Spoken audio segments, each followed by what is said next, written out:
very few people getting this message. We want to prove to the whole world that the impossible dream can happen.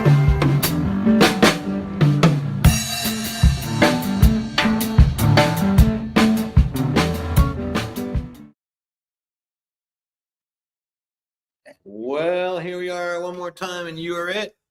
And this time we got Trent. Oh, I'm it. This is Trent Hinkforth.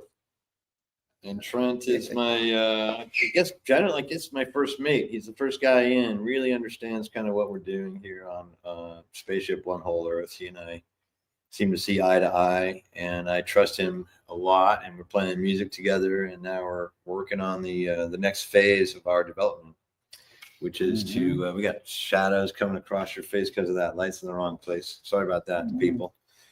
We're just still learning about the basics of lighting. So I'm going to move that while, let's take a look at this. But what I want to talk about is the first thing we know when we're to realize that we're on Spaceship Earth. It's really important to understand that we are literally spinning around our sun at 60,000 miles an hour. And our sun is spinning around the galaxy at another 90,000 miles an hour. So between the spinning of the sun and what we're doing, we're going around fast. I mean, unbelievable. So take a look at this graphic I set up for you, and I'm going to fix the light here.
with all my fans and say, you know, this is the kind of thing. So don't worry about the small stuff. Don't sweat the small things.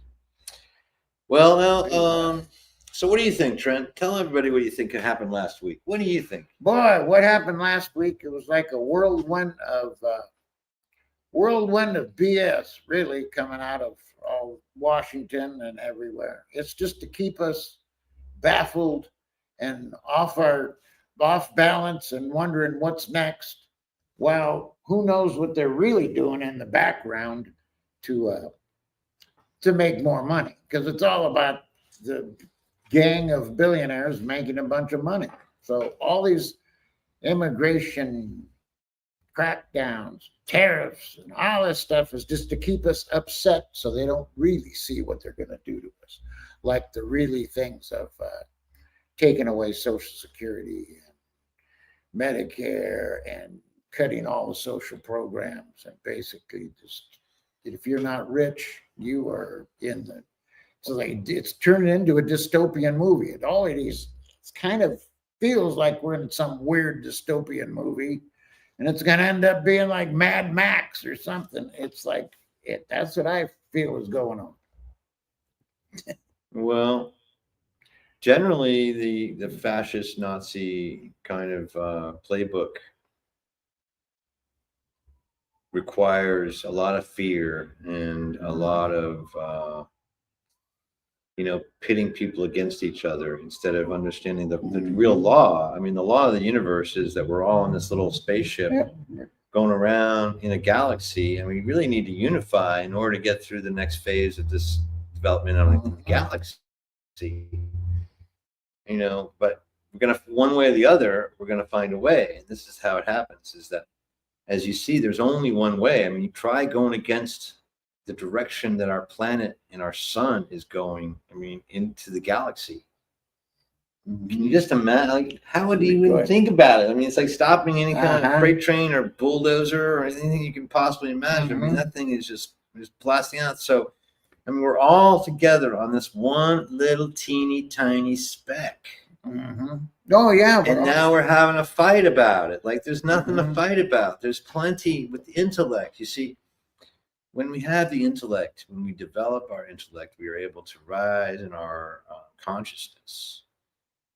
And then we realize the simplicity of it. Please take down the graphic. We don't need that anymore.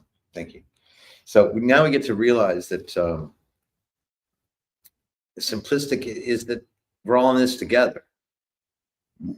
Right. Every living thing on that planet is in this together. Like, we are somehow, like, there might be some people, okay, imagine all the science fiction stuff we can think of about all of our brothers and sisters maybe sitting on the moon watching this. Maybe they're rolling dice.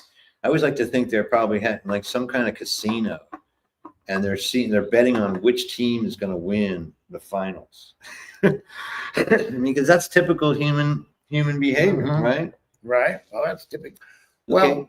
Well, go ahead. Well, I've always thought about it. If there's, the aliens out there, we're just a zoo for them. This is their entertainment. That's part of the same thing. Yeah, they come down and watch us and go, boy, look what they're doing now. Isn't that funny? It's like going and watching the monkeys. Because in that situation, if you're in the moon, if you're in the hollow moon, and you're in a basalt submarine, basically, or a basalt spaceship, if you will, it's filled with, I mean, the whole exterior is this glass lava rock, which was pretty thermal. It's pretty insulative if you're having a solar attack, and if you're in some kind of consciousness level in there.